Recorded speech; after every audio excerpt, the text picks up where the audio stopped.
Plants in the Walstad method don't eat fertilizers. They actually eat peanut butter M&Ms. Well, that's according to Corey from Aquarium Co-op anyway. So if you haven't seen his video on the nitrogen cycle and you're interested in nitrogen cycling, go and check out this video. I'll leave a link in the description, but I'll explain what I mean in this video. Right, so according to Corey in his little demonstration about the nitrogen cycle, ammonia is a yellow M&M, nitrite is a brown M&M, and nitrate is represented by a blue M&M.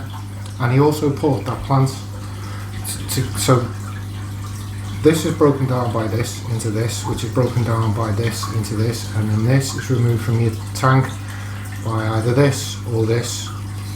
So let me explain this one, and I'll explain all this a bit more later on in the video, at the end of the video, but just to not confuse people, I'll just stick to this and explain this for now. So this is our ammonia, and plants will eat ammonia. They'll also eat nitrite and nitrate. As I say, I'll explain that later on in the video, but to save confusing people at the moment, I'll just stick with this. So this is ammonia, this is phosphate, and this is our potassium. And then the plants want all three of these together, and these three together are classed as our macronutrients, but they won't touch any of these unless they get one of each of these, or micronutrients.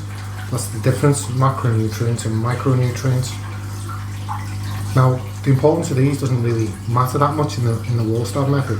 What we need to know is if we remove just one, it won't need any of them. The plants won't need any. It needs all of these together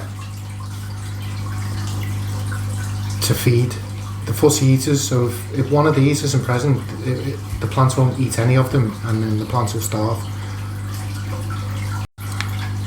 Now to explain this in simple terms, we take these come from our fish waste. Well, potassium doesn't.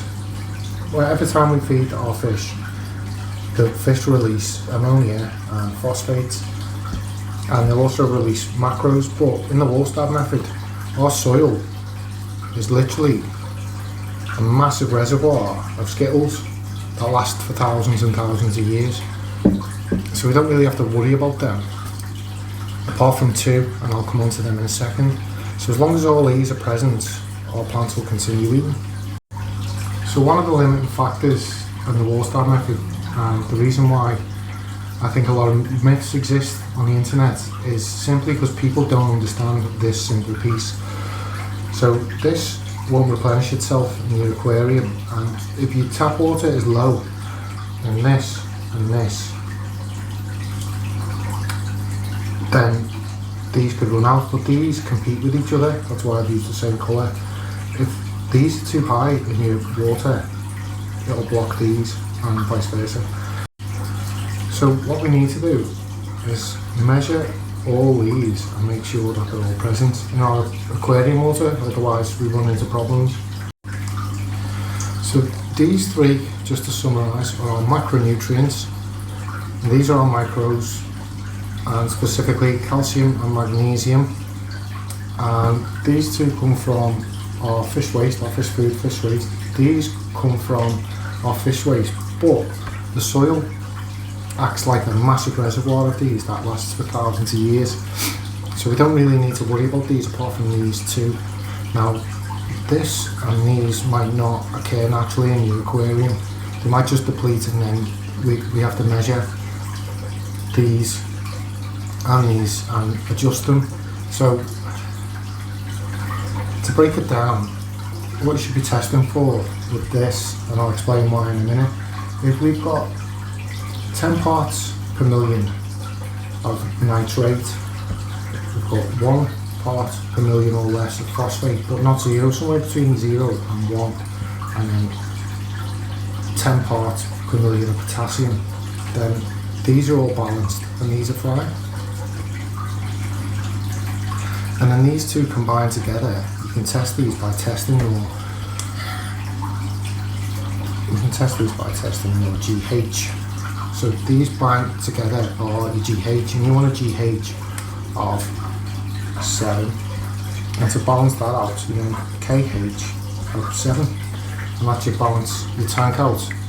And this one, you want it to be, I'm going to knock the camera, so you want that to be 10, you want that to be 1, and you want that to be 10.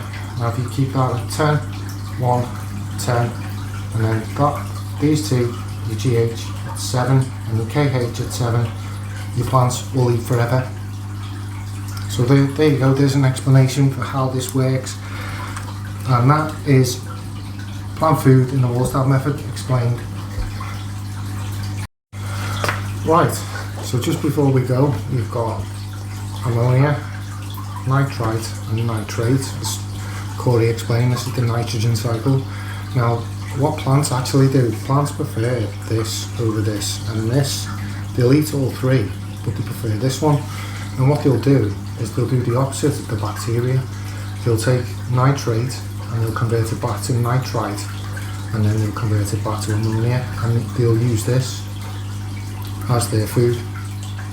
And that's the most simple way I can explain it without using terms like enzymes and chlorophylls and stuff. That's exactly how plants eat in the Walstad method. So there you go guys, that's my explanation of how plants eat in the Walstad method. I understand I haven't talked about the system yet, but in the next video I want to talk about soil and how the soil works properly in a Walstad method aquarium. So if you enjoyed the video, please consider giving it a thumbs up. If you want to see the next video, please consider subscribing, and I'll do more of these beginner friendly videos to help explain how the Walstad method works. And if you've got any questions, anything like that, please feel free to drop them in the comment section. I'll get back to everyone that comments. Okay guys, take care, see you soon.